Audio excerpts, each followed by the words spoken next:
Hello everybody and welcome back to the channel. My name is Sahota. I am the running specialist here at the Active Motion Injury Clinic, and today we're going through shin splints for those of you that like to run, however are getting stopped by that shin pain.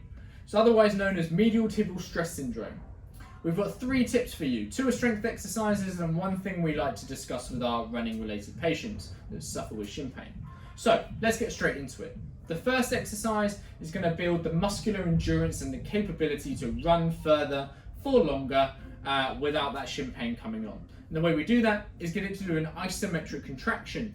And this is where we do a contraction of the muscle, but it doesn't change length. So it doesn't shorten, it doesn't lengthen. And the way we do that for our tibialis anterior on the front of the shin is we take our toes off the floor and we stand on our heels. From there you can either stand and hold, or you can walk on your heels, like so. Okay, I'm walking on my heels. The balls of my feet are off the floor. The minute I do that, I start to contract my tibialis anterior. After about 10 seconds, you're going to feel it start to burn. I want you to try and hold that for as long as possible, anywhere to 30 to 45 to 60 seconds if possible, repeating 2 to 3 times. A really good way of tracking how long you can do this for, if you're not going to time it, is go up and down your corridor, up and down your kitchen, and just count how many times you can go back and forth before you really have to put your feet back on the floor, the balls of your feet back on the floor. If you aren't aware, we have a specific Active Motion Run Club on Strava. It's a group and a community of like-minded individuals that want to get back to running, or at least are running but want to perform better. So in there we're sharing tips on how to stay injury free, how to improve your performance, and if you are injured, how to get back to the thing that you love doing. If you want to join that community, then please do find the link in the description below, and we'd love to see you as part of our group, our running group, and be a member of that group. One bonus thing of being in there, we do run some competitions. So recently, for example, we had a pair of sunglasses in there, running related sunglasses, for our members to compete over. Exercise number 2 is a strength building exercise for your tibialis anterior.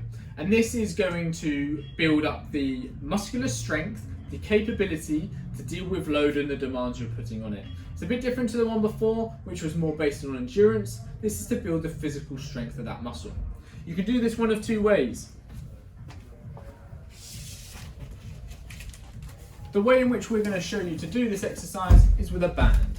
What you can't see is I've just tethered the band directly out in front of me, and then from there I've got the band around the top of my foot, and I'm going to point my toes, and I'm going to pull that band back up towards my knee. Point my toes, pull that band back up towards my knee, and that should be working the muscle on the front outside of your shin. Okay? You can do it with a band like you can see in this video, or get a kettlebell and hook the handle of the kettlebell over the top of the foot and do repetitions there. There is now a device out there called the Tib Ant Bar, which is the same thing, but you can put weight plates on top of it. If you think this video is beneficial, then please do like and share it, and if you know anybody that is suffering with shin pain, then do send this over to them, as they might find some benefit from it. Number 3 is a quick tip that we like to give our runners, and that is most people that we see with shin pain tend to be really dominant heel strikers when running. And so what that does is it loads the skeletal system up massively when you're running and get an impact, rather than the muscular system, and that's irritating the shin. Okay, you're getting a big ball of the foot phase. What I mean by that is that when you're running, where you're heel striking, tibialis anterior is loaded because it's pulling the ball of the foot up off the floor, and then it's having to deal with impact load at the same time going through the shin. So the way in which we would look to offload that area a little bit is by getting our runners to have a focus of trying to run more as a mid-foot runner, okay, or mid-foot striker. That offloads the shin and allows the calf to deal with a little bit more loading. The problem with that is the calf can become overloaded if we end up going forwards too much. So we might want to look at some strength work for our calf as well. And a really basic way of doing that is doing some calf raises. double leg, single leg, whatever works best for you. But adding the 2 strength exercises that we've put in place at the beginning of this video, so heel walking and then tibialis anterior raises, plus feeling that you're a bit more of a midfoot striker, and adding some calf raises in there over time is going to build out the process of your rehab and improve your running related shin pain. If you found benefit from that video, then we'd like to see you on the next one. So have a great time and we'll see you on the next video on the channel.